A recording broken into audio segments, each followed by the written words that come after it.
Brand new patch for Lords of the Fallen. This one is a relatively small update. Like always, I'm guessing that this video is going to be a little bit shorter. I do not want to waste your time. The patch notes are going to be in the video description in case you want to go give them a read for yourself. But just a little bit of a heads up. There's nothing major on this one right here. The patch, the very much patch, more things that we have right here is going to be on performance, and performance in here they are tweaking a little bit the shadows, which they very much are something that actually does consume quite a lot of performance.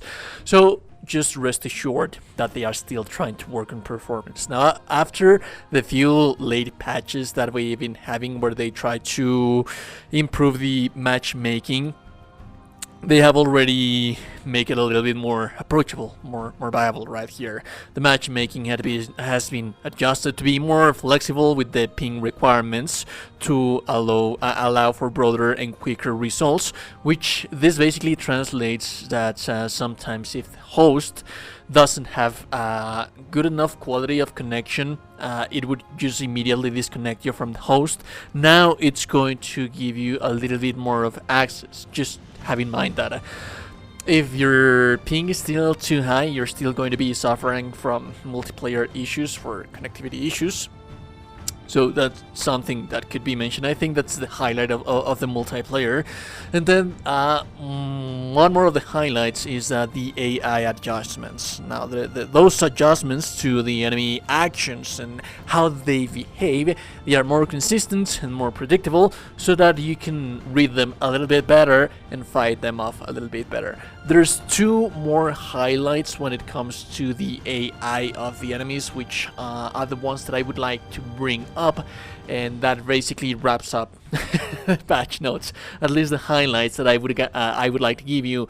The marksman now shoot just once and then they have to reload instead of being able to shoot you twice.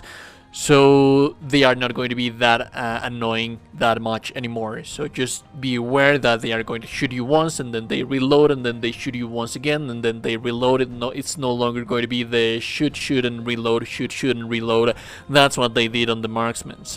And then on the trapper roguer enemies, they are no longer going to be able to stun lock you by throwing you an immense amount of bombs. So that has been tweaked a little bit rather as well. Like I said, this is a very quick and fast update. I don't think that anything major is mentioned here, and if I miss something that I think that you should know, you probably are going to find it on the patch notes. Which one thing that I did want to mention is this thing that you have right here. This is the Lords of the Fallen free content plan that they have for 2023, and they assured in this patch notes that this is all stuff that is going to be coming still in 2023. A lot of people has questions about that.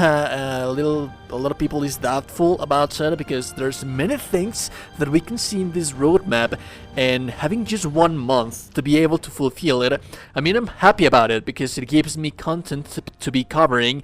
It also gives me content to be playing in the game, things that I could be looking for since December, other than Frontiers of Pandora. It's just very not that good for us RPG lovers.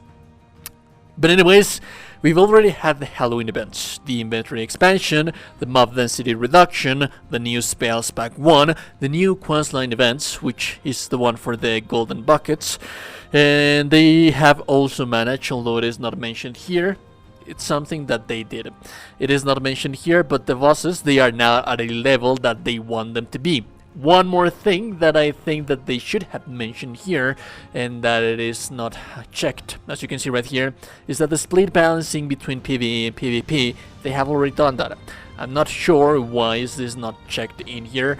I'm guessing that's probably because they still want to do a little bit more of separation between different things. I'm guessing that they still want to balance PvP and PvE, and they haven't finished. But at least they have already done that on a split kind of sense of way.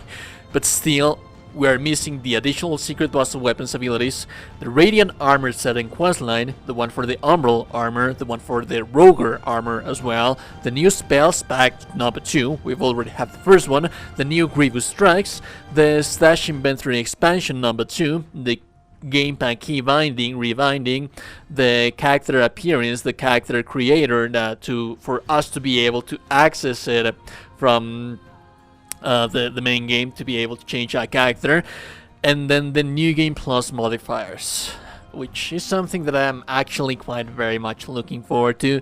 Should be something very, very, very fun. And then again, before we wrap up everything, I want to be very clear about this. They are saying that this thing is still going to be coming in 2023. So all throughout December, even though that it seems that there's quite a lot of content to cover right here that they haven't released yet, and they are promising that it is going to be before the end of the year. I mean, at the end of the day, it's more amazing things that we can still have access to, that we can still play, and that we can still look forward to right here in December if you want to hop up back onto Lords of the Fallen. So that's very nice. Although there is still quite a lot of stuff that they need to cover if they want to add all of this in patches. Anyways, remember to join our Discord community. Links on the video description as well as in the comment section down below. And if no one's told you today that you're gorgeous and beautiful person, you're indeed a gorgeous and beautiful person.